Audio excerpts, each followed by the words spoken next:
But now we're just back on it. Hey, YouTube, it's your favorite mega church cult survivor, Lear, the SEXY one, the smart baddie. You get me? SEXY professor vibes, baby. Welcome. We're also on TikTok live. I'm going to go live on Instagram as well. So everybody gets a piece of me. Hey, Insta, it's Leah Lauder, your favorite mega church cult survivor. I'm live on YouTube and I'm live on TikTok as well. All right. So if you don't know me, I'm the cult girl on TikTok. It's been quite a heavy week. Okay. We've had a beautiful queen actually that came forward and exposed Tommy and Toby Arayomi, the false prophets.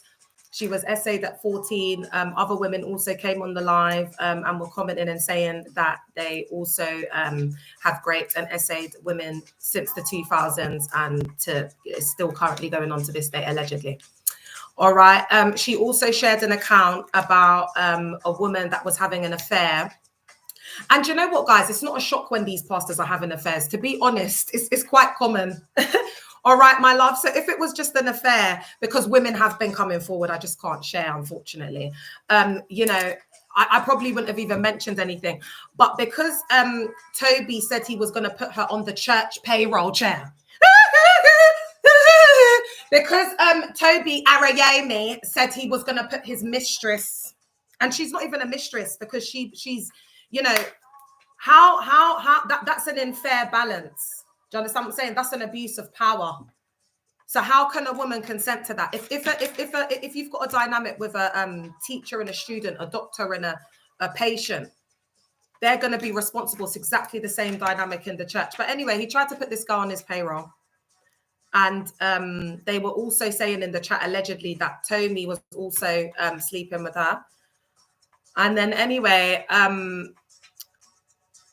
he then said to her that she'd have to sign an NDA to get paid to work in the church. And she did work in the church, Cole, and she didn't get paid for that still to this day.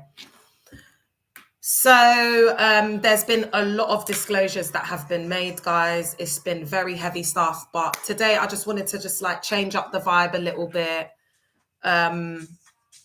and kind of like just go back to what these cult leaders are, what they do.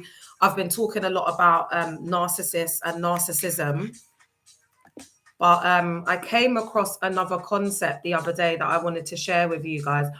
YouTube and Instagram, TikTok's going to have images behind, but I'm just going to be talking to you guys because I haven't figured out how to do all of this online, okay?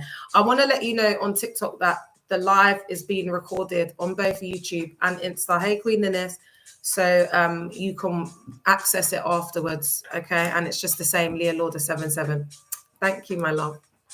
All right, so our former cult leaders, and not just cult leaders, but you know, like these, like the Russian leader and the American leader that we see right now, yeah, they all fit into the same category under the same personality disorder. So what you would have noticed if you were in one of these mega church cults is that they would endorse really kind of like tyrannical leaders, like that American president, for example.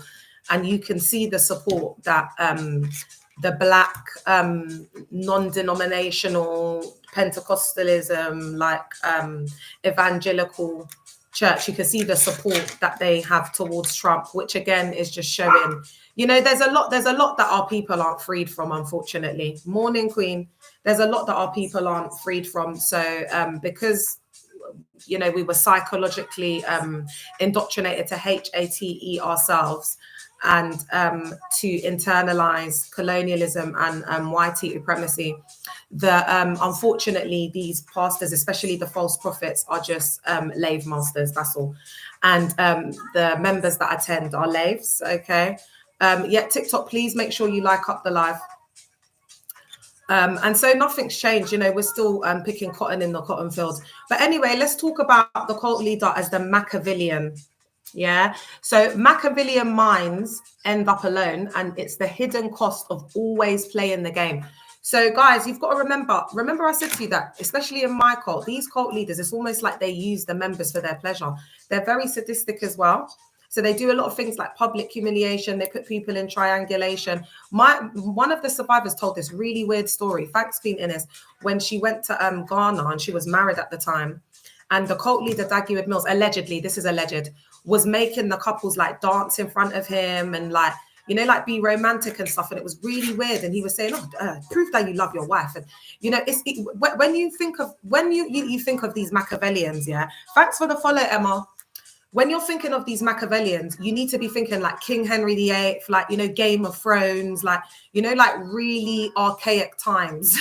Do you know what I mean? Where they would do things like, you know, men would be, oh, what's the guy like, you know, is it Spartan? You know, when they used to have the big, oh, what's it called? You know, the Colosseums, like think Greek. Do you know what I'm saying? When people, that was the entertainment, people risking their lives and stuff. So these men are, their minds are really, really sick. Yeah. So I kept saying, like, I felt like my cult leader, it was stronger than a narcissist. I was like, there's no way this man's a not, because after I came out of the cult, I dealt with narcissists, gladiators. Yes, girl. I dealt with narcissists. So this is like a step up, because you've got to remember these cult leaders, they're enforcing like laws and rules. They're creating their own self-sealing systems. They're creating their own doctrine outside of the most powerful book on the planet. I put in ChatGPT, and I knew the answer before, but I just wanted to confirm it. I said, if I wanted to, what did I say? I think I said something like, if I wanted to control the world, what would be the one book that I would need? Oh, thanks, Emma. You're such a queen. And of course, it came back with the Bible. And then Islam was underneath that, the Quran. So, you know, when they're using, because guys, you know, this is a non-religious space. So we just need to look at this in isolation, because, you know, these cults are not churches, they're cults. So what they're doing is they're using one of the most powerful books that could be used to incite control. Because you have to remember that the canon Bible was used to take over nations and enslave a whole people.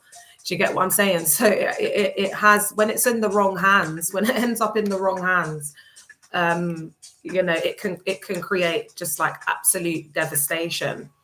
And that's why you'll find that, you know, these guys who are, you know, like these Machiavellians that are in like world leadership, like very powerful world leaders, you'll see that they've got some sort of fundamental religion at the core of it. I think the Russian one is he Catholic? We know the American one is just evangelical, RADICAL, Christianity. And really, why I believe that American leader is in that position, I think it had to happen because there is a light that is getting shone on the absolute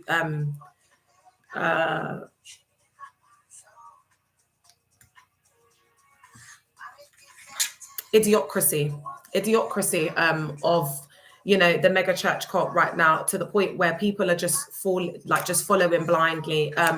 One of the main highlights that we can see currently that is really showing us how misogynistic and patriarchal this environment is the absolute human fecal matter that comes out of the women's mouths. Do you know what I mean? Remember, I said to you that, you know, it's a cult through the behavior of the members. I just finished doing a dual piece of content with a woman that's basically, she's taken the PISS and she's like, oh, I know that I'm not much, you know, but I'm just so grateful that my husband married me. I know he could have married skinnier, prettier, but it's just a blessing. It's just a blessing for me to be with him. Do you know what I mean? Like, and of course he's cheated on me before, but that's absolutely fine, because it's not our calling and purpose to be single, is it, ladies? I mean, you know, she's just highlighting how DUMB the women are. I shared with you yesterday that the you know, renowned Nigerian gospel singer Osinachi was unalived by her husband, and he had been putting hands on her so badly since the beginning, since he married her. This woman is going and ministering in front of thousands of people, the epitome of beauty, grace, modesty, your typical like perfect Christian, you know, like Nigerian wife. All right. So clearly it's not modesty and it's not submission, you know, that is going to stop, you know, a very EVIL. No, Osinachi, not Sinach, Osinachi. And so when they started to unpack what had been going on, he had also been ABUSE in the kids. One of the children couldn't read or write till 12 years old. Morning, my love.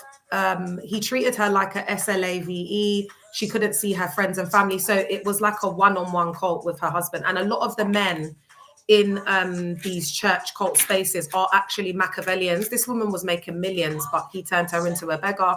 And when people would see her, they would say, oh, very modest. She covers her hair. She just wears modest clothes. She's really wealthy, but she's just a modest woman of God. People couldn't see through the ABUSE. People couldn't see that woman's pain. People couldn't read that woman. And that's why you see in these church cult spaces, they try to cut you off from like intuition, being in one with self, having critical thinking, because they demonize like intuition, because they're actors. It's for everything's external and it's face value. So they don't want you to be in tune and in touch with that side of self that will, you know, like see through them. Because my argument is, how could people have been around this woman? She's ministering in front of thousands of people and nobody have noticed that this man was putting hands on this woman to the point of unalivement. And that is how that woman unalived. Now, a lot of African women have been, and just women in general, have been in these relationships, extremely abusive relationships, in the name of, I'm staying in these relationships for the sake of my kids. But let's look at Osinachi, because now she's unalived. Now her husband, because in Nigeria, they don't play in it. So they've sentenced him to unalivement by you know what. So, you know, in Nigeria, they're not, you know, it was a woman judge that sentenced this man.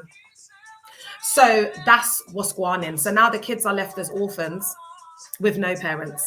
So I really want women to think about, especially, you know, Christian women, they need to think about, you know, common sense, because women don't have common sense.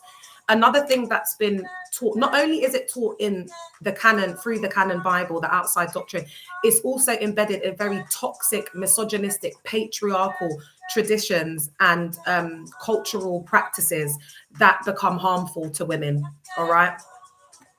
And this is why when we come into these kind of like mega church cult spaces where there's predominantly the African cult leader, you see a mixture of, you know, just toxicity. And the reason I say this is because they're not worshiping God in there. They're worshiping a cult leader. That's why you'll see Becky from, you know, East London being in the cult for 2 years. And now she's sounding like Adjoa, like she's just stepped off, you know, she's just come from Kumasi Market. Do you get what I'm saying? So they really do worship the culture. When I first started my church cult, it's a Christian fundamentalist Ghanaian cult. So I understood a lot of the language. I was around Ghanaians that were talking the language all the time. I had to immerse myself into the culture to fit in and to understand what was going on. It's a part of it, okay? So, oh, guys, do you know what? It's just a lot. But anyway, I think you get the vibe. I think you get what I'm trying to say. So I don't even know what I was going into, guys. I've just completely disassociated. But yeah, Osinachi. Oh yeah, I was talking about the women. Osinachi was an absolute gift, and it took a national treasure in Nigeria for them to, you know, open their eyes. It took them a national treasure, gospel artist, and up to 2025 for a woman judge to get in that position to bring justice. All right, and this man tried to lie. This man tried to lie and say that the woman unalived of throat cancer when he unalived her. I know, it's absolutely heartbreaking. So what we're seeing, then we had the woman Keely Still, who was ironing her husband's clothes to go and spend the weekend with the mistress. We've had David Antry of Caris Church Cult sit next to his wife and say that you can't win over a man with femininity. And he said that he wasn't attracted to his wife's body. He said that there's better bodies. He said after a while, you know, you're not attracted to your wife's body anymore. Imagine sitting next to your husband and you know, you're in front of cameras and he's saying that he's not attracted to your body like that. Do you know what that does to a woman? Like how that would break her down, like psychologically, like how insecure that would make her feel. Another thing I want to say is that Pastor David Antry, everybody needs to stay away from Caris. That pastor, the false prophet David Antry, he actually was talking about me, breaking me down in one of his preachings and saying that I'm useless. I ran away from my cult leader. Now I'm on TikTok all day, accusing and bashing the church and whatever. And he then proceeded to say that basically I can't even keep a marriage. So what I want to say to you, because I haven't spoken publicly about my marriage, I haven't said what's gone on, because as I've said, I've got 2 children. I'm a mother. My girls absolutely adore their dad. He's a fantastic father. And I just feel that my kids are too young for me to be putting information about their dad out there for them to process. All right. I don't believe any of them are prophets, just misogynists. Yes, iconic. What an iconic thing to say. David Antry said that. So, I know I don't, my love.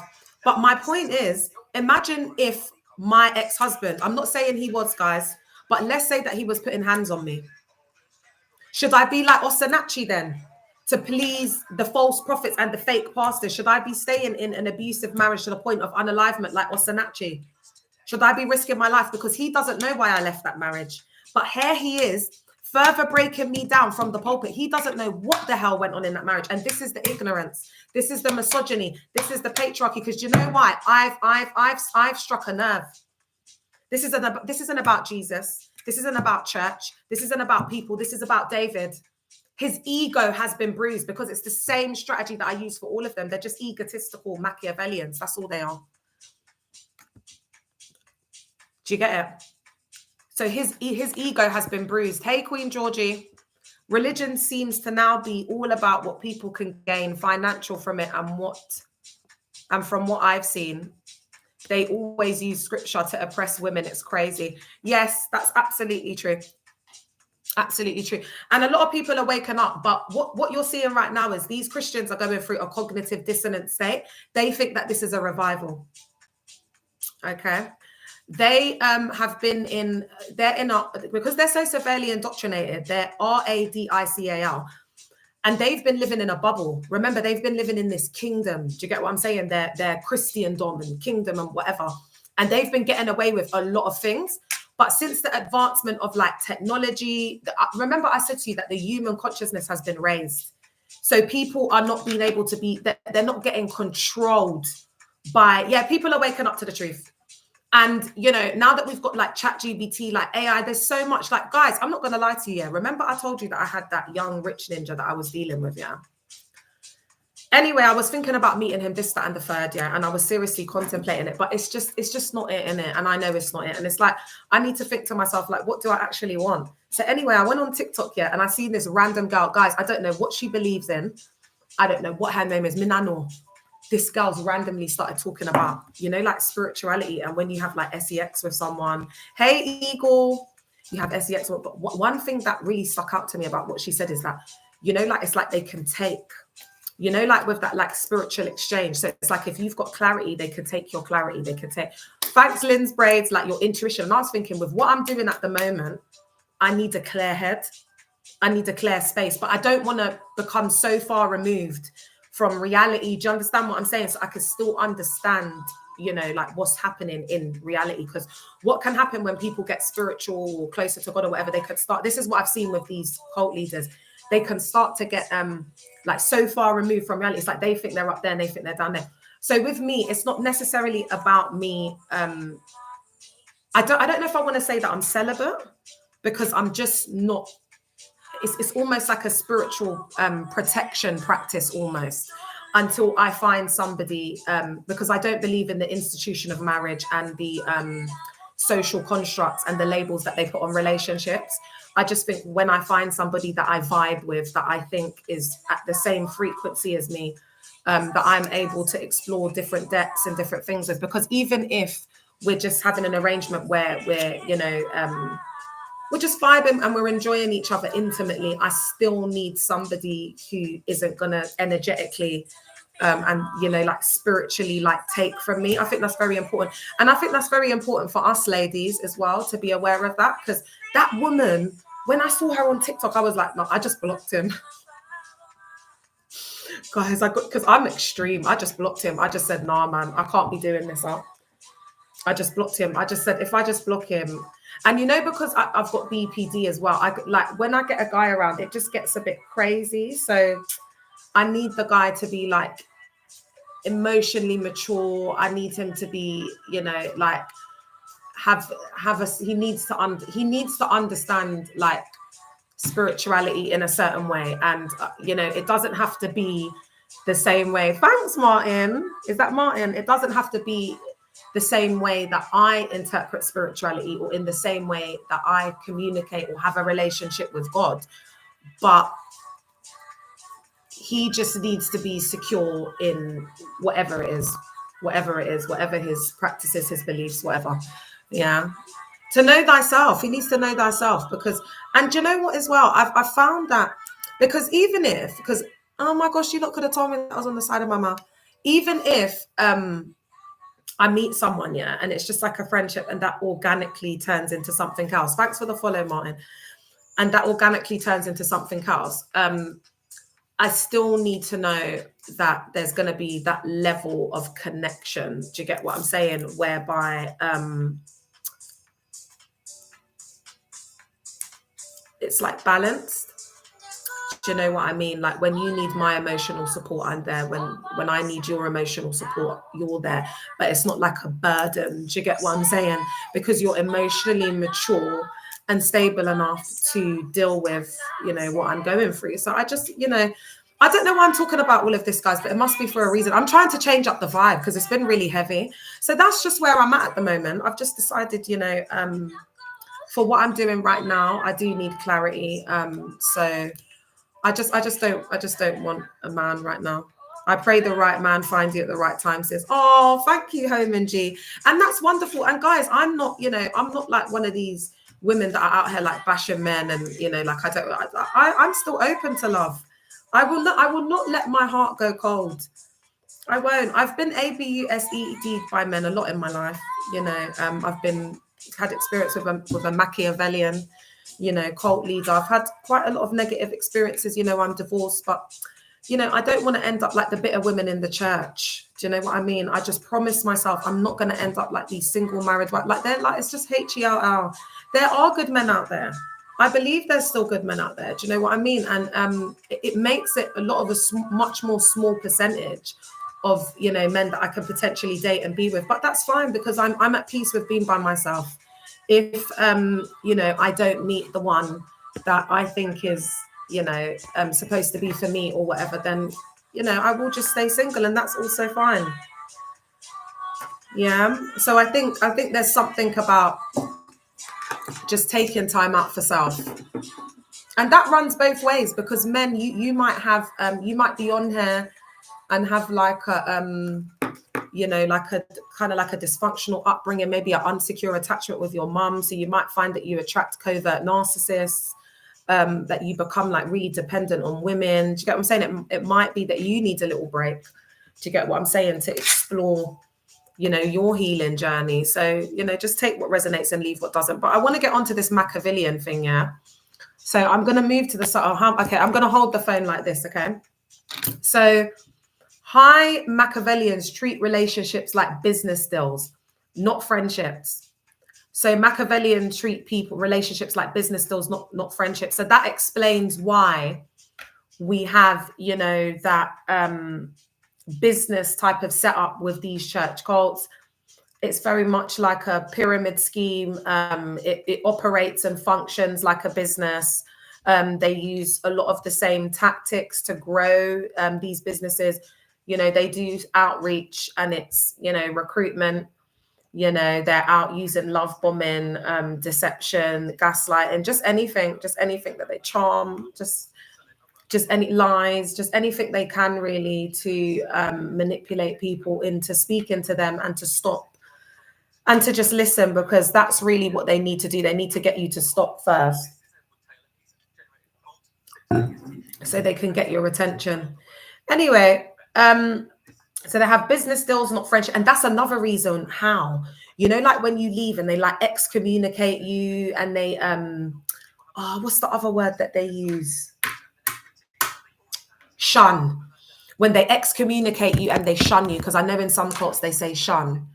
It's almost like they never knew you, because that's what it's always been, a business transactional deal. Remember I said to you, it's like transactional in there. As long as you're high functioning, paying your offerings, tithing, going to the meetings, attending the church cults, being in the events, being in the choir, it's transactional. You do for them, they do for you. So they'll pray for you, and you get access to the pastor, and you get to sit on the 4th row, and you get to, do you know what I mean? Like, it's very transactional. That's how they teach in there. That's how they indoctrinate you to be. When someone's no longer useful, the bond disappears. Look at what I was talking about. I didn't even see this bit.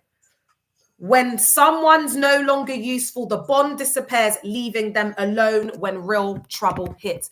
How many survivors, hey Sarah, how many survivors have said when I needed them, when I needed them the most, they weren't there? Thanks, Ines. When I needed them the most, they weren't there. And that's exactly what happens. Even at the point when you say, do you know what? I can't be here anymore. I think it's a cult. You've got questions around the doctrine. You're confused. Da, da, da. They can't help you because they're Machiavellians. It's not a church. It's a cult. So now you are no longer useful to them. You have clocked the system. You have worked out that you're in a matrix. You're in a self-sealing system. So you're now woke. It's now us versus them. Isolation. Demonize it. You're the devil. You're this. You're that. You're disloyal. You're this. You're that. They start to play with your psyche. And you're already in a cognitive dissonant state. Do you understand what I'm saying? So to you, that is reality. Because they've indoctrinated you through a thought reform program and a transcendent belief system using the word of God to manipulate and twist scriptures for their own gain. So at the core of it, Machiavellians can't form relationships. They form business deals and it's got a transactional vibe to it. And that's why they can just cut people off. Remember I said to you that my cult leader basically discarded a whole denomination before he formed First Love. Because I'm an OG, remember, I was in there for 18 years. When I was going to the church cult, there was no First Love. There were just first and second gen aunties and uncles in the car. So when David Antry was running around in these streets, speaking lies, saying that I was in the cult for Mandem, I got all of those receipts. I got all of those uncles, yeah, that were in the church cult when I was sitting right there on the fourth row for him to see that nobody wanted them Mandem. The reason why the aunties are so bitter is because they were forced to marry them dusties. Oh, please.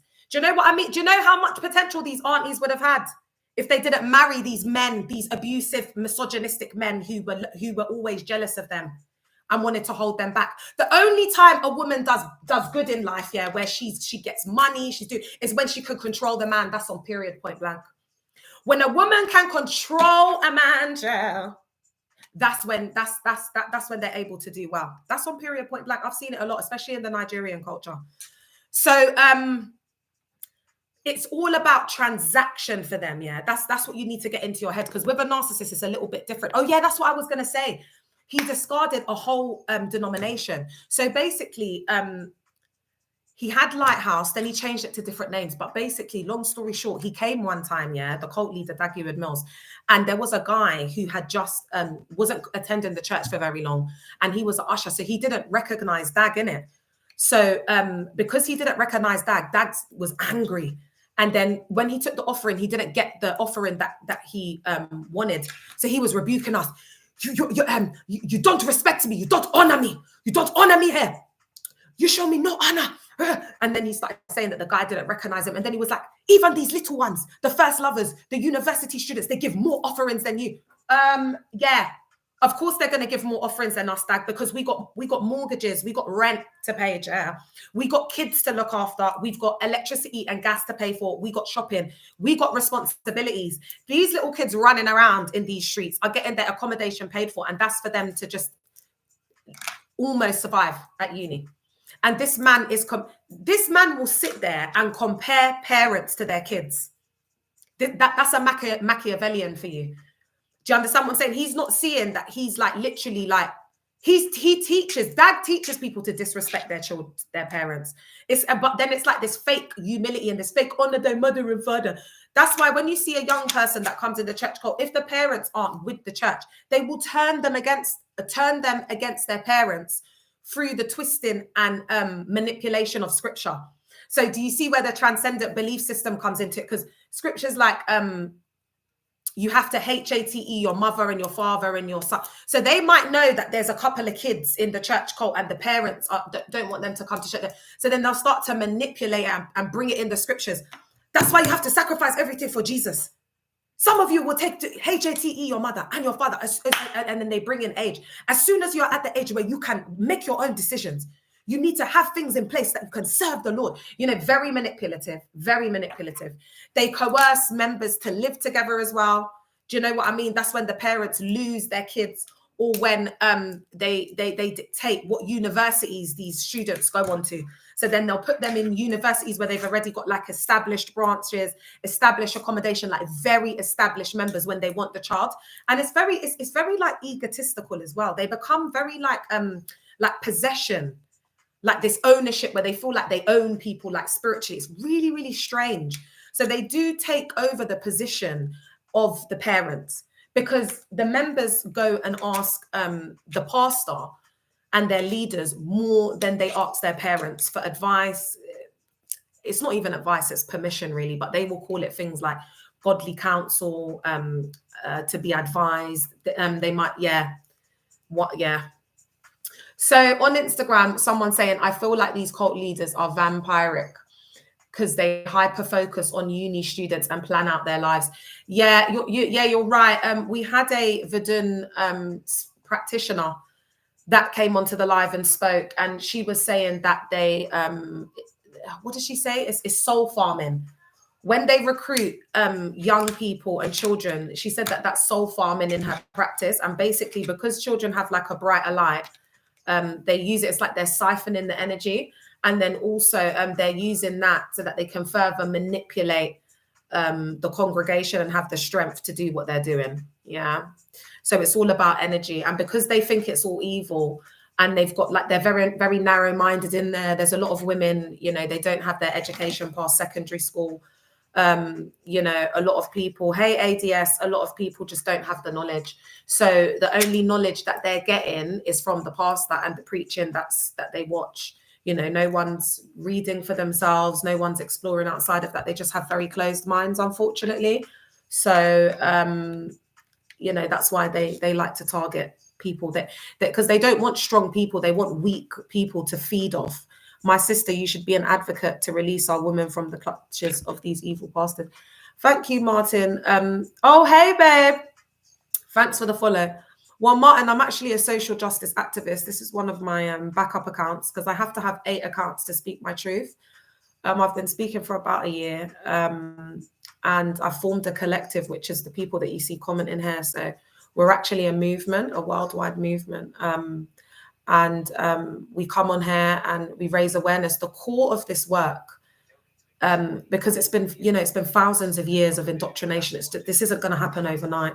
I've had to start with creating a safe space because we're used to being in cults and being at these meetings and a lot of information. So I've had to create not the same, but a similar structure to deprogram our minds to get to the point where people feel just not afraid to speak their truth, because silence is compliance. And that's why they've been getting away with it for so long, because it's been brushed under the carpet because people are not speaking.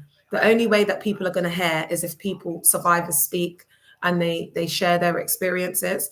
So, but the church aren't seeing it like that, the mega church. They're seeing it like an attack because they take no accountability.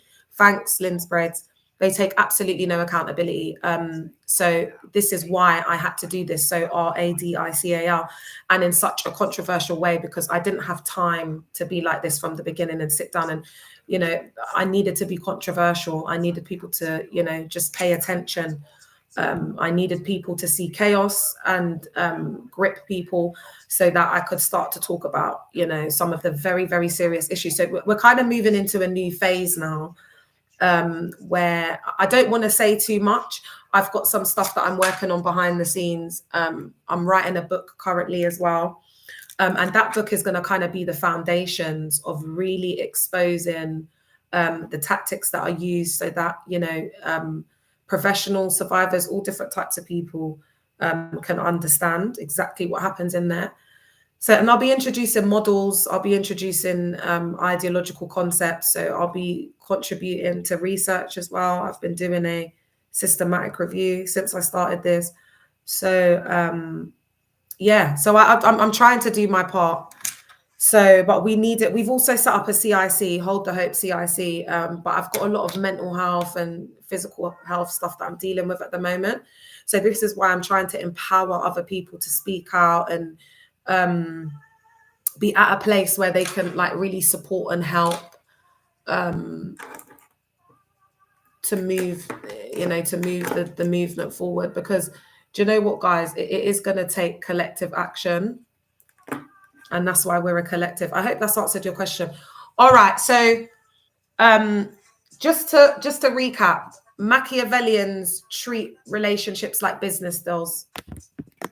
All right. And when someone's no longer useful, the bond disappears, leaving them alone when trouble hits. So this is exactly what they're like. They're users. They're users and abusers. But do you see that it's one notch up? They're always on the lookout for danger, even when there's no one there. Oh my God, we need to pause on this. All right, guys, I'm gonna say that halfway through that this is gonna come with a trigger warning because I haven't read any of this. And as I'm starting to read this, I'm feeling that I'm deconstructing. But I think it's important for us to do so because I think there's been a lot of survivors, you know, speaking out over the past couple of weeks, a lot of information that's been coming out, a lot of stark truths and realities to try and conceptualize and process at the moment. So I just want to strip it back to basics and just go to a little bit of cult psycho ed, because cult psycho ed will always ground you and bring you back to a focus like, okay, now we're going to take the shift off what another survivor's gone through, what another survivor's truth is. Now we're grounding ourselves and shifting ourselves back to the healing space, guys. Yeah, where we're focusing on the characteristics of the Machiavellian cult leader. And hopefully this is going to help us to be free from some of the more internal indoctrination that we may not have realized was there. Okay, so they're always on the lookout for danger, even when no one's there. This is huge. So this is how they incite fear through control, the paranoia. In my cult, you know, they create invisible enemies, because remember the characteristics, they have to create us versus them, and they have to create isolation. So they have to have people in that fight or flight mode to get them into that cognitive dissonance state. Yeah, where they so what do they fear? What did they make us fear? And what did they make us believe was dangerous? The outside world. Why? Because we're in a self-sealing system. They have to be able to control you even when you're not, even when they're not there, just like the lave masters. It's exactly the same. It's exactly the same psychological control. And cult expert Stephen Hassan has done some work around this. So you can go on his Instagram, Stephen Hassan, cult expert, and go and look at, he compares it basically to the same way that they indoctrinated the laves and colonized Africa. Is the same way that, you know, cult leaders, when they create cults and they incite control and fear over masses of people. So these Machiavellians, because they know that they're evil and wicked, they're always like sensing danger or like feeling like there's an enemy, because they've got a constant, look at this bit, they have a constant distrust, which makes them miss real kindness, pushing people even further away, because it's a projection. Because they know how they are. Do you get what I'm saying? So then it's like they don't trust anyone else around them because they think everyone's as wicked as them. Do you understand what I'm saying? So, and this is where I think the pastors miss it with the people who are like, you know, genuinely there for God, like pure hearted. Don't block Martin, babe. He's legit. Who are genuinely like there for God and whatever. They can't see that. Do you know what I'm saying? Because they think everybody's got an ulterior motive like them. So what they need to see is they need to see that same I don't even want to call it spirit. I don't really know what to call it. I don't know. It has to be spiritual though, because how they pick, because how, like, now that I've left my cult, all the people that I used to, that were kind, that were nice when they were in there, they've got out. That's why when people are saying to me, oh, Leah, are you upset? I'm like, no, because to be honest, the people that I weren't effing with and the people that were just like EVIL to me, they're still in the cult. So that's their sentence. That's their karma. Do you know what I'm saying? As I said, I don't want these. They think I'm not here to destruct your churches. We need your evil settings, because the mental health services are overwhelmed, unfortunately. So people, and the prison services. So a lot of these men, they need to be locked up. So when it's just all of the EVIL people together in a little hub, that's where they need to be. But it's the people who are kind-hearted, who is a lamb amongst a pack of wolves, that need to get the hell out. Yeah. So I do feel like, so that's why I'm not about numbers. I'm not about like the fame and, loads of people. I'm not, of course I want the message to get out there. I want the content to get seen, because that's how we create awareness. But that's not my drive. I'm here for like a specific people, like a collective of people. Do you understand what I'm saying? That have survived like religious trauma. Do you get what I mean? And they want to heal, they want to deconstruct, and also they want to share their truth, because guys, at the core of it, we are the real children of God, not them. Do you understand what I'm saying? Like, that's why we were able to get duped by a lot of these places, because we had good hearts and we wanted to help others. And we genuinely thought when we were in there that we were preaching the gospel and we were winning the lost at any cost. We genuinely thought that, we were saving people. Do you get what I'm saying? So it's not the same analogy, because it's about the truth sets you free. It's not about others, but in you being set free through your truth, through speaking your truth, it helps others. Do you understand what I'm saying? Because as you're setting yourself free and you're forgiving yourself, and we need to get to a point where we forgive them as well, guys, where we forgive what they've done. And this is only for people that want to. But I would say, and I'm not even talking about Jesus when I'm saying forgive, because I know some people don't believe in Jesus, aren't Christian. I'm just talking about, and maybe I should reshape that, because forgiveness might be triggering for people. We need to release, let go, accept what has happened to us, and make peace with where we are presently. Sometimes you have to feel the pain to learn. Yeah, that's a very Caribbean, those who don't hear must feel type of vibe. But today, when I was driving back from the school run, I was just like looking at, like, I was just on the motorway, and then I got to a point where there was like loads of trees, and I was just looking at the trees, and I was like, do you know what? I just need to just like bask in just like this moment. Do you know what I mean? Like, let me just be in the present, because I've got a lot of things going on. And there was so much going on with all the accounts coming out, and then I've got stuff going on in my personal life. I just kind of like just cleansed out my energy, and I just said, I'm just going to be in the present. Do you know what I mean? Because we tend to be everywhere but the present, in yesterday, what happened last, what could be. And I just think right now, guys, with everything that's going on, like, we have an advantage because we're going within and we're seeking like peace and balance and truth. Whereas the church cult is going to naturally self-destruct. Okay. So we can't give like too much energy to allowing the negativity and the low vibration and the EVIL of these spaces bring us down to the point where we can't function and enjoy our present moment. So I would say that, I think we need to start looking at, the successes of the movement, and that, in having a collective, people feel like they're supported, people feel like there's people backing them.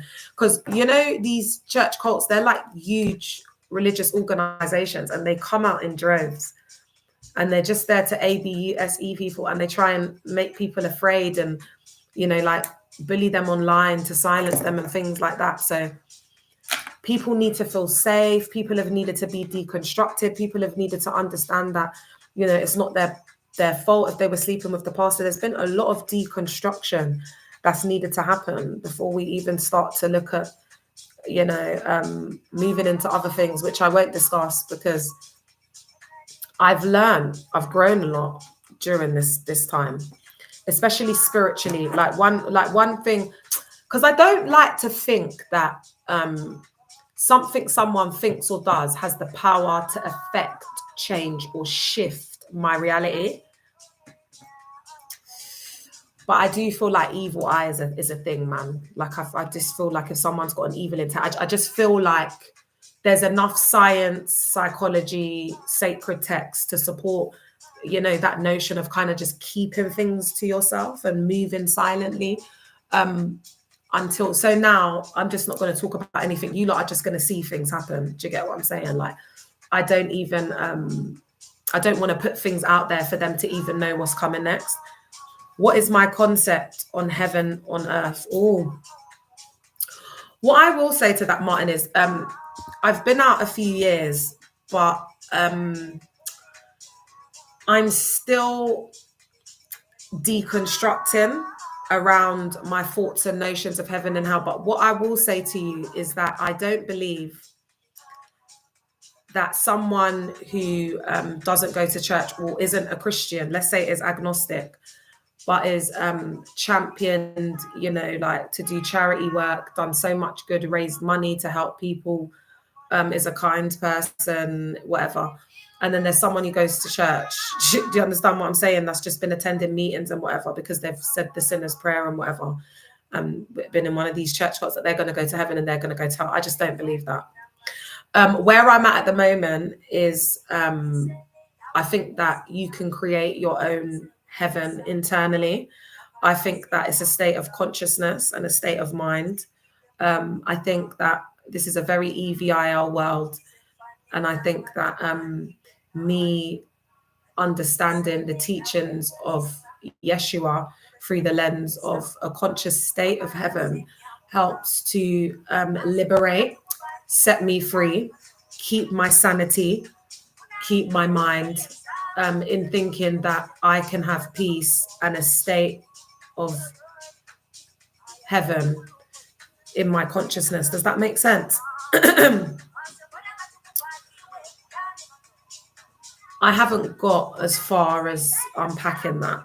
Do you know what I mean? Like the heaven and hell thing. I haven't got that far because you have to understand with what I'm doing, heaven and hell was used a lot to ABUSE us. Financially, threats and fear of going to HELL if you don't do everything they say. It takes a lot of my energy. I don't give it much thought. I'll keep it real with you. One thing I do have, because I haven't really got into it, is that I've made peace with the fact that, because, you know, they heavily severely indoctrinate us. If you're speaking against the pastor, if you do this or whatever, you're going to HER. They think I'm going to HER, innit?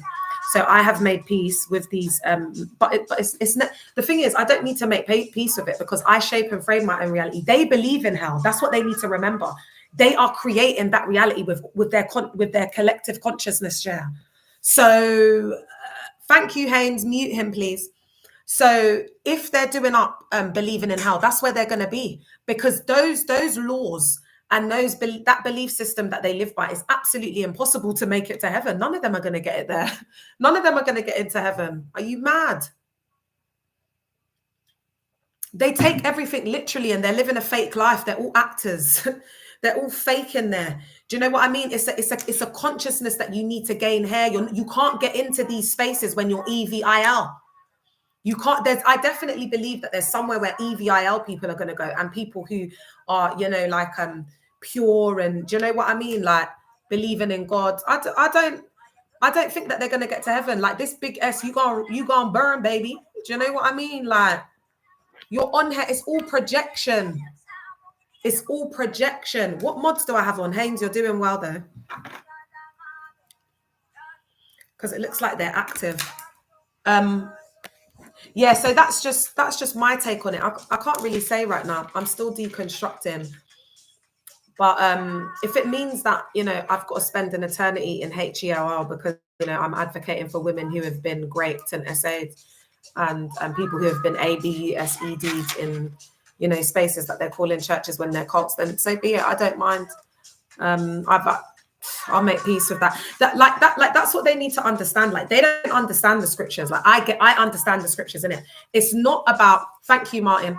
It's not about regurgitating scriptures and memorizing them. That's religion. That's what they do in there. So they feel like, you know, they're doing something when they know all these scriptures. They're just vomiting out. It's just word salad. And even when their interpretation of the scriptures is human fecal matter. But because there's so many of them, because they're on the broad path, remember, because there's so many of them, they all support and bask in each other's foolishness. So they think they're the majority, but in the wider scheme of things, in the wider world, they are the minority. That's what we need to remember. It's the biggest religion in the world, but they are the minority. But they make themselves, because they've got grandiose ideologies of themselves. Christianity does not have the power it had thousands of years ago. They need to get over it. Do you understand what I'm saying? Like that American leader is showing us that we can't have them in these positions. And I don't think they will. I don't think the United States of America will ever make that mistake again. It's like a soul situation. Do you know what I mean? You were praying for it. God's gonna give it to you, baby. Do you know what I mean? Are you having a laugh? They created that reality. So it's going to wake people up. It's going to wake people up. It's waking the world up. Do you know what I mean? We're figuring out new ways of trading. There's new alliances that are being formed. There's a real shift that's happening globally. All right. And this is the new earth that we're moving into. So the reason why I'm saying with the heaven and hell thing that I'm deconstructing from that is because they use the heaven and the hell thing to control people in the masses. So even like your relationship with God, what you do as service is all fear-based. God doesn't want people to have that relationship with God, because I'm trying not to say him, through fear. Morning, my love. God wants people to choose to spend that time with God. It shouldn't be through like, if you do this, I'm going to do that. You do this. It's not like that. Like, come into the awareness. I come to the awareness that God is inside of me. The Holy Spirit is inside of me. Like, God is in charge. You know what I mean? The universe. And that's, I'm not putting myself in a box. I'm not saying I'm this or I'm that. I'm not. All I'm the core of this. I have not let go of Yeshua. I feel like that's important. I feel like that's important for me to say, because I just feel like part of the work that I'm doing is kind of demystifying and unmasking the really, really bad reputation that Yeshua has. And also the way Christianity tried to gatekeep like Christ, like Jesus, like they're the only, when they were the ones who put him to unalivement, they're like the Pharisees. Let me get my charger, guys. They're the new age Pharisees. You get, y'all gonna see me walking without baddie, intelligent baddie, baby. That's why they're hating on your girl so much, y'all. They can't handle it. They can't handle this heat, man. They can't handle it. They thought they were running things. But I'm just like, do you know, I'm just making them look all like idiots. Do you know what I mean? Half of these brothers that come on, they can't even teach. They don't even know the word of God. They just come and sit on there and teach absolute human fecal matter. We don't need a man or a building. Belief is in us. Yeah. And that's why, guys, that people like in the so-called world do better than Christians, because they're just like, they don't have no critical thinking. Do you get what I'm saying? Like there's no creativity. They just do stuff in their world. But when it's got to do with money, they'll be there, boy. When it's got to do with money, they'll be there, chair. All right, so there was something. Okay, so we're going to go back into this Machiavellian school of thought, yeah? So this is why they create enemies, okay, guys? They're absolutely paranoid. Their constant distrust makes them miss real kindness, pushing people even further away. So they can't, do you know how dangerous this is? They're just cold. Like they can't, so it's all fake. It's all fake. That's why they're in. Oh, okay, that makes sense. That's why they make the transcendent belief system like very like church building, planting, because it's like empire building, like Machiavellians. It fits into their psychosocial thought process. Does that make sense? Because they can't trust people. They've got an inability. They discard people really quickly when they're not useful to them. The business structure. So because guys, when they say we're working for the Lord, we're working for the Lord, we're doing it. They're not, when they're saying that, what they're talking about is going out and gaslighting people. So what they do is they stalk people, they harass them, they run them down in the street. Then they go up to them, they're like, hey babe, oh my God, I love your coat. Where did you get your coat from? I've really been looking for a coat like that. But the one that the girls will use, I'm going to give you their top 5 recruitment open liners. And I'm going to do some content on this afterwards because I look good today. Capitalism in church mode. Yes, girl. So the number 1 opening liner when they're trying to recruit you into one of these church cults will be, I like your hair. Where did you do your hair? One of these guys, do you know who one of the top evangelists, the fake evangelist church recruiters is Winners. I've got a lot of them where I live. And this guy, I remember I recorded him. He came up to me. I was with my kid. So when I'm out, a lot of people think I'm a young mum. And because my eldest, she's like 11, but she could pass as like, 13. So it looks like I probably had her at like 16 or something. So when people see me out, it's only until you open my mouth, because when I'm out with my children, this is how I present myself. This is how I speak when I'm out. So when people naturally see me, it's like they might see me as like a young mum, like, a bit vulnerable. I'm by myself with my kids. So this guy's come up to me. He's like, oh, he didn't even talk to me. He spoke to my kids. Oh, mommy is a supermodel. Supermodel mommy. She's like a celebrity. I said, oh, do you think you're going to be able to gaslight me and win me over? No, I didn't say that because I think I said to him, I know I'm fine. So I know you're not lying, but you're being manipulative. You're trying to use that. You see, as an opening lineup, guys, as soon as I put him in his place, he started getting all horrible. I said, that's why I don't go to church, because you're fake. Now that I'm not giving in to your advances, I'm not, because I'm not a spiritual HOE. I'm not a spiritual 304 like the rest of the gal them in the church cult. I know a spiritual HOE when I see one, baby. Which of these objects are associated? I'm not a spiritual HOE, babes. Do you know what I mean? I can see straight through that HOE spirit. Yeah.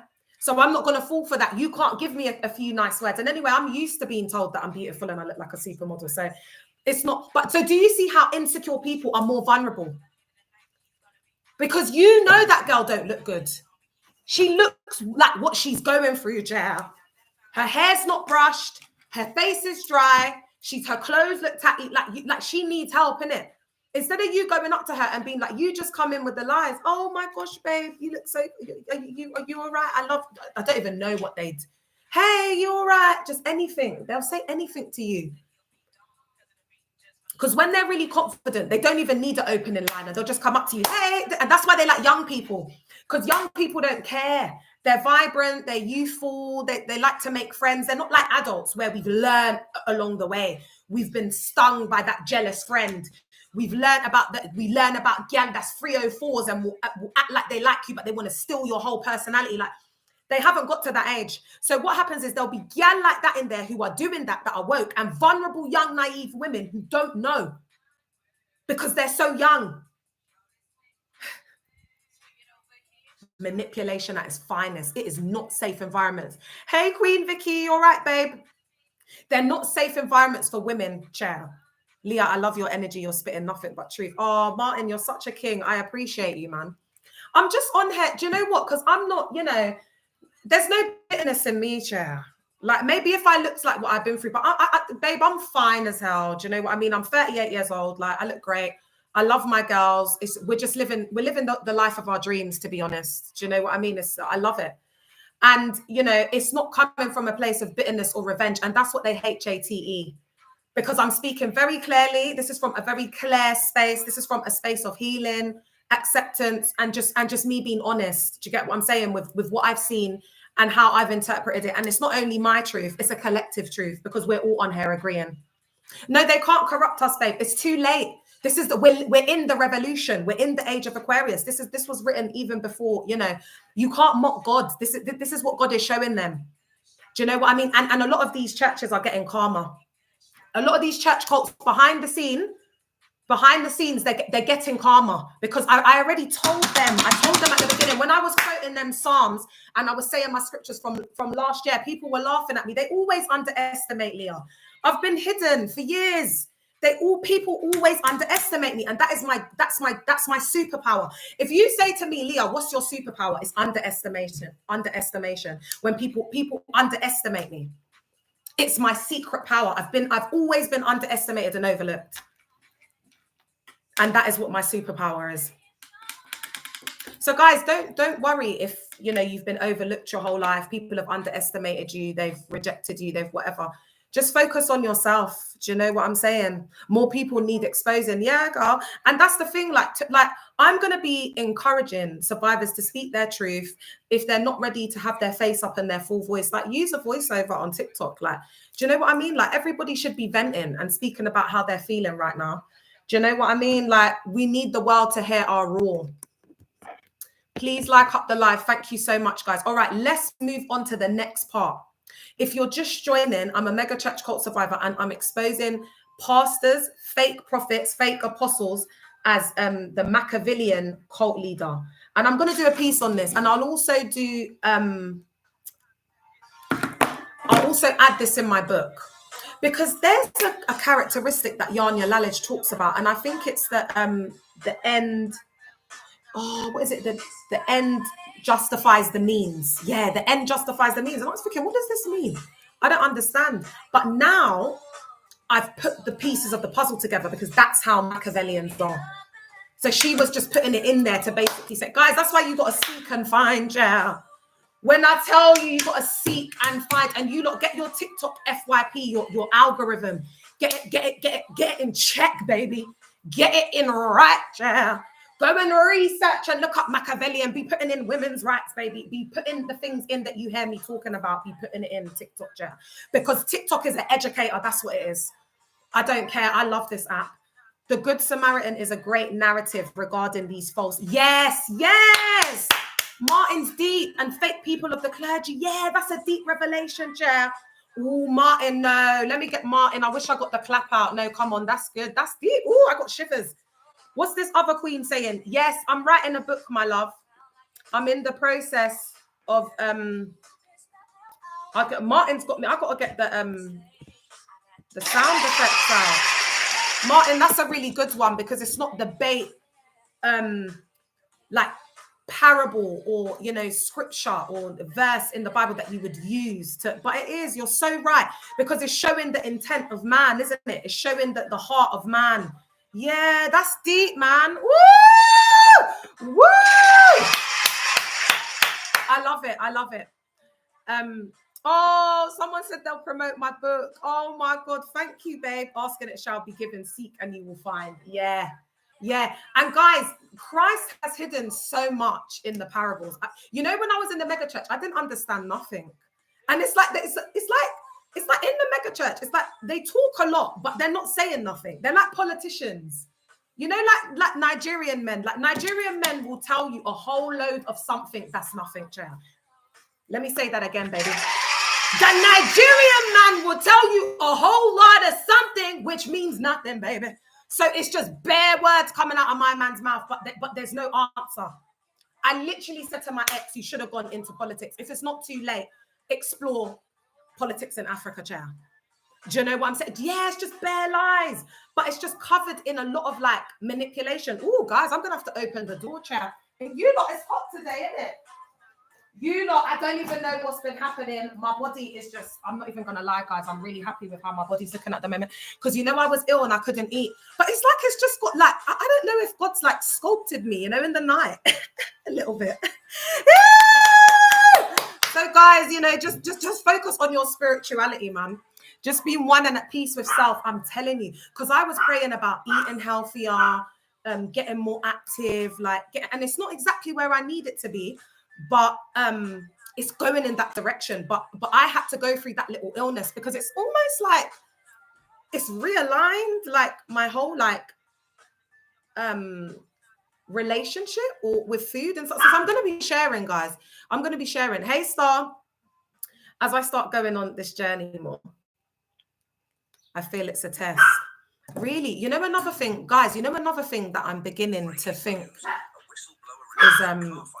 is a good spiritual practice to hold on to, but again, take what resonates and leave what doesn't. But fasting, yeah, I think fasting is something that is very powerful, and we see that being done, you know, across the board in all different types of religions and belief systems, and even just for like the body, like scientifically it's proven. So there is something about fasting, especially intermittent fasting.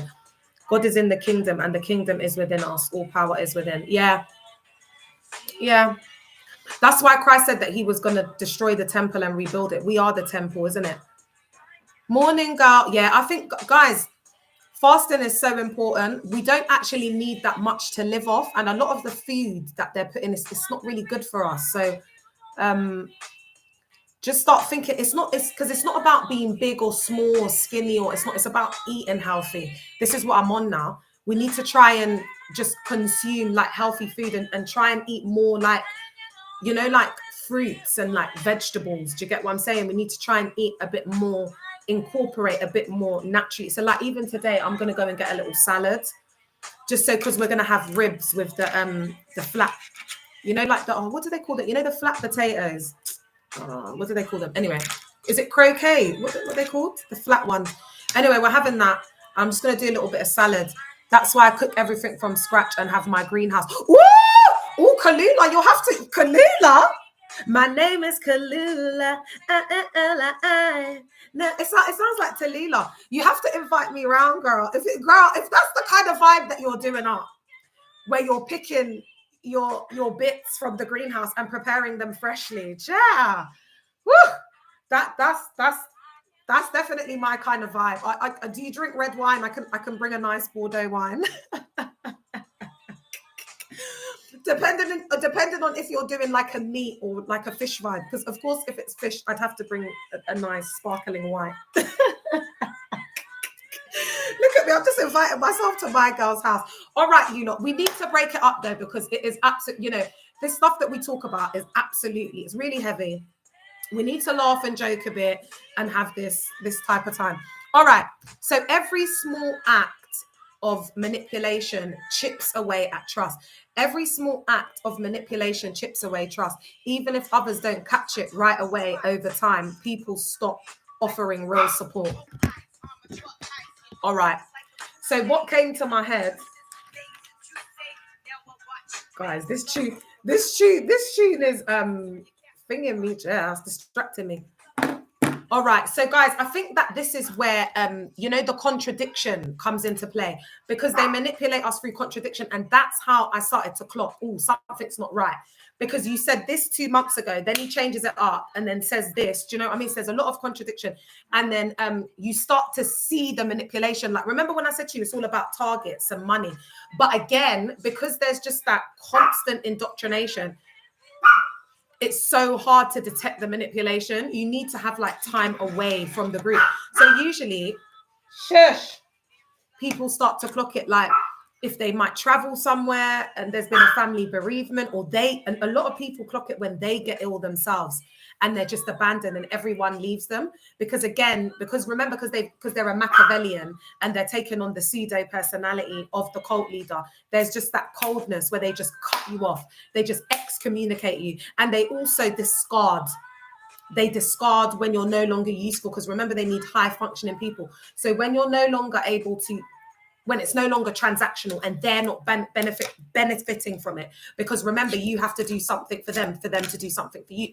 And they teach you that indirectly through positive and negative reinforcement, that you're when you're doing what you have to do in the cult to socially conform, there's a positive reinforcement. The pastor mentions your name in the service, he gets you to stand up, he promotes you. He puts you up a ranking. The pastor might choose you to be at special meetings, special dinners, be at his office. People might start letting you in the inner circle. The pastor's wife might start letting you move with her, that type of vibe. Because the currency in a church cult is different. Because it's like, qualifications don't matter in there. Like lived experience doesn't matter in there. It does.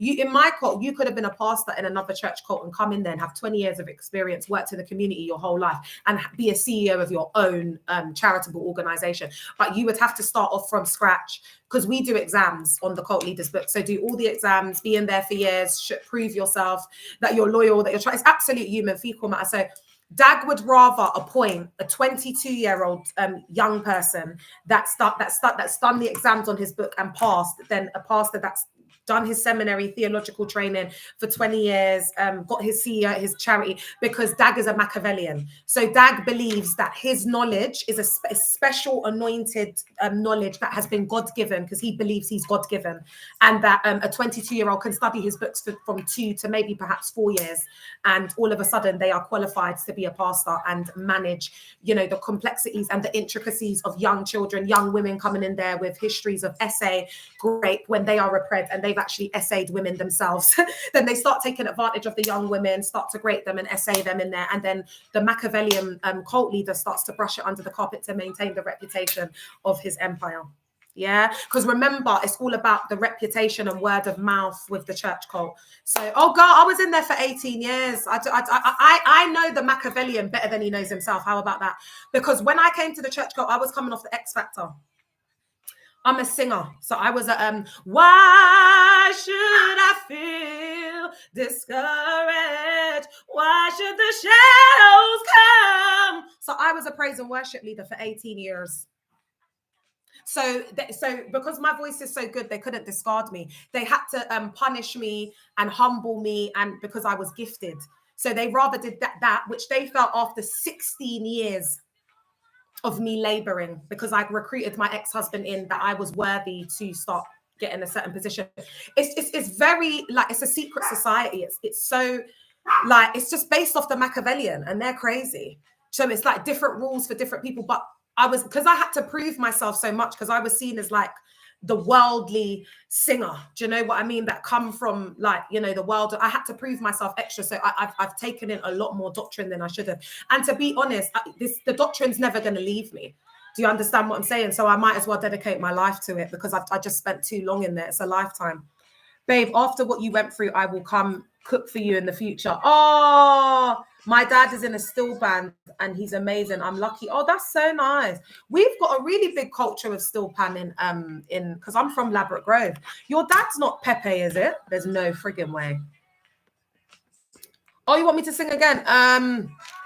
You are holy, oh so holy, and you are worthy, oh so worthy. What a privilege and an honor to worship at your feet, to be called into your presence as your own. As your own, cause I belong to you, I belong to you. You're sure enough faithful. I could climb the heavens high, I could search the earth below, but there's no one. There is no one, no one. And I could climb the heavens high, I could search the earth below, but there's no one. I'm telling you, there's no one, no one so holy, and no one so faithful, and there is no one so worthy. I'm telling you, there's no one, no way.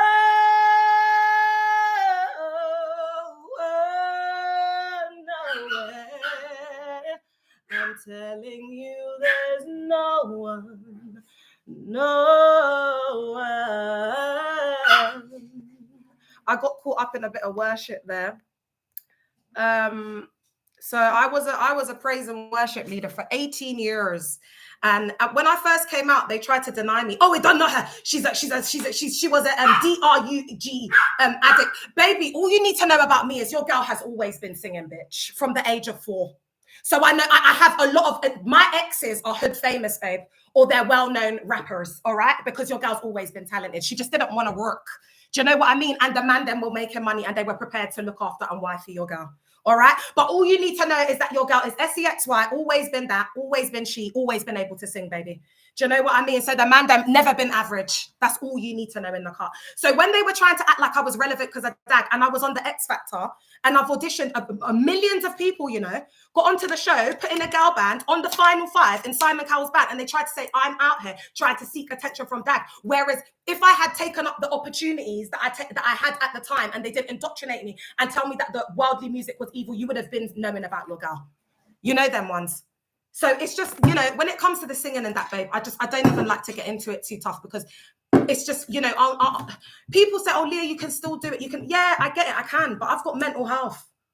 I've got a lot of mental health. I've got a lot of frigging physical health issues. Do you know what I mean? Like, this is what I can do. For now, in the season I'm in, with all of the health issues, mental health, all the stuff I've got, what I can do for now is sit here or lay in my bed, which I'm doing more time, and speak with my mouth. But I tell you something, I'm not going under. They will not destroy me. That's why they say, oh, all you're doing is sitting and doing this and doing that. Oh, bitch, if we translate this into church, mega church talk, this would be a mega church right now. So just hush your mouth. What your pastors is taking your pastors 10, 16 years to build. Don't even come with that, because your girl's been building churches since 19 years old in the car. I'm 38 years old now. Do not try me. But I'm not proud like you lot. I don't need to be doing this, that. I don't need to do that, because what we're doing, it speaks for itself. But because you lot are so indoctrinated, you try and come and gaslight us. Oh, please, name me someone else that's doing this. Get out of there, man. Okay, thank you for cooking, Kalula. I was 8 years in ministry and then had my church have my children removed into the care system. Oh my God. Oh my God, I'm so sorry, girl. But that's so common though. They get children removed. There was a case where a girl's kids were sleeping in school, and social services were involved. They didn't get removed, but another survivor that was in the same watch as me said kids were actually removed because of it. Because the parents, NEGLECT, the kids, they're more interested at being in the church and them looking good. Because remember, they're taking so much money. They don't have time to, like, they don't have the money to do, like, their kids, you know, like, sort out their kids and the time. Remember I was telling you about that guy that was sleeping with the pastor and neglecting her child, bringing her child to my yard with her hair that's been in for months, wanting me to do something about it.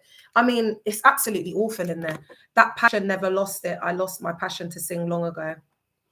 Nah, girl, Kalula, you need to get, I don't want to say need to, but try and work on that, girl, because your voice holds a vibration. But you will get there as you heal. Oh, thanks, babe. Oh, you remember me on X Factor. For 5 years. They took your kids for 5 years and your children were AB. You won them back. Oh my gosh. Ross Clark. I'm so sorry you had to go through that. Guys, you see, like, that comment that came up, I want people blocked as well if they're saying, oh, what about Islam, the mosques? You know, it's just, it's you know what, phobic. So when they're asking about that, that's just showing ignorance, because, you know, if I was a survivor of the mosque, I'd be sitting here talking about the mosque, my love.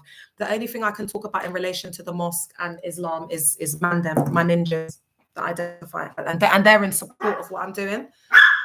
So yeah, that's all I can give you, my love. Okay. All right, let's get back onto these Machiavellians. So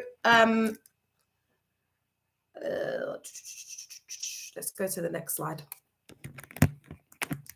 Okay, so Machiavellians are blind to connection. By avoiding deep bonds, they miss to learn from others. Let's just stop here.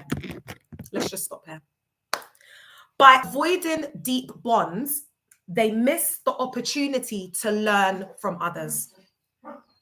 So really, again, guys, this is why they have the negative influence, the authoritarian control, the grandiose ideologies of themselves, because remember, they believe they are gods. Do you get what I'm saying? So yeah, I know, because it's religion, babe, but they can't see it, because religion divides. It breeds hate.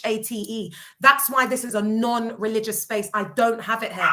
There's a queen called Afro-Athea. She holds the space for the Christians when they want to come on with their hate for comments. I can't take to, like, energy, vibration. I'm a spiritual being. Do you get what I'm saying? So I can't. And also, I'm sure I've got ADHD. I haven't got the patience for them. Do you understand what I'm saying? Because people don't talk to me like that in real life. So I'm not going to create a space for people to feel like they can come and disrespect me. It's not my vibe. Yeah.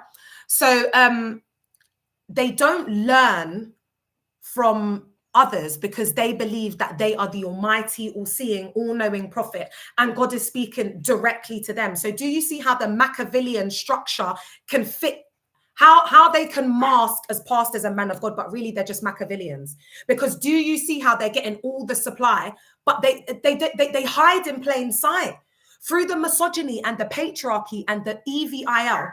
They're able to operate in plain sight, and that's why they steal from people, they abuse people, they're raping women in broad daylight. They don't care, and they don't have to mask it. It's what I'm saying, making sense, guys, because of the structure and the self-sealing system that they create, where it just breeds EVIL, but it's all covered.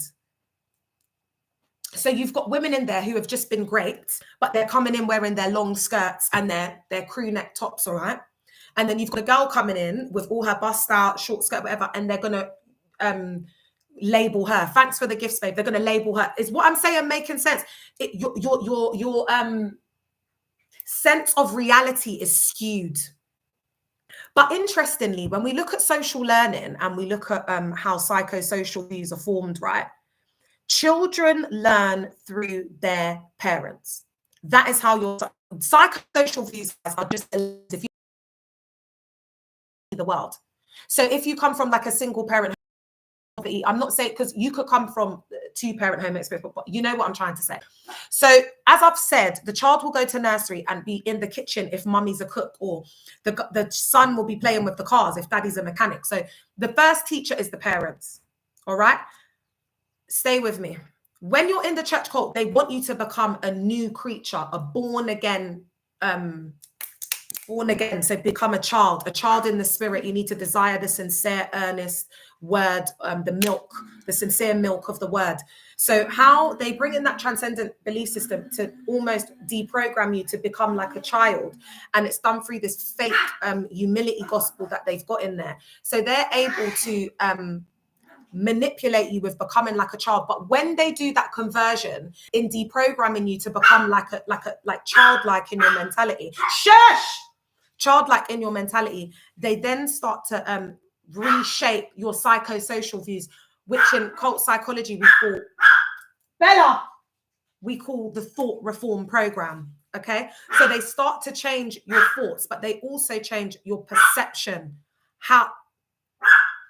I'm so sorry, guys. They change psychologically how you view and see the world. Do you get what I'm saying? Because now you're seeing your leader doing up preaching, building churches, doing this, doing that. Do you get what I'm saying? So you start to emulate and naturally copy it. And then there's a lot of like social learning. So you never fully fit into the group, and you're never fully accepted unless you conform to a social conformity until you conform to the environment. Hey, Alita, does that make sense? And I just got that from that little bit. By avoiding deep bonds, they miss chances to learn from others. So they don't, because they do like a conversion in there, and they change the meaning of things because they're indoctrinating you. You then become like a child, and then, you know, they become like this, you know, like this God that's like all the way up there, and you need to be like submissive and obedient and be like a little child. And that's why you get like grown men in there, like, you know, doing like imaginable things, you know what I mean, that they would have never thought that they would do, because your mind just goes like numbness. Someone on Instagram said, did you sing in Carden Road? Who were some old singers? I can only remember LP Mary and I think Chantal. Yeah, I did used to sing in Apache with a group called Olives. I've sung on my own as a solo, a TSA as well. I think LP Mary, she was a god back in the day, but she's got moved. They've discarded her now. I think she's a pastor in a little backdoor church cult branch in Croydon with her husband. LP Marcella's left. I don't know about Chantal. I don't know, girl, but those are the main ones. And Sharina used to sing as well, but she's also left and remarried and living her best life. You know, them ones. So all of their anointed singers are gone, unfortunately. Do you know what I'm saying? Like all of the people that could sing and, you know, really help to draw those crowds that they needed. Do you know what I'm saying? People would travel near and far and wide to hear a good singer. That's why when they've got praise and worship and they've got good, I'm a bit afraid of the church cult. Did I say hey to Queen Alita? Yeah, it's all grooming, my love. All right, let's read the second bit, because then I'm gonna head off. Stop it! Stop. Their social stay sharp but cold, making real friendships harder and harder. I'm gonna go and close the door, guys, because I think they think that they want to go outside and they can hear the door.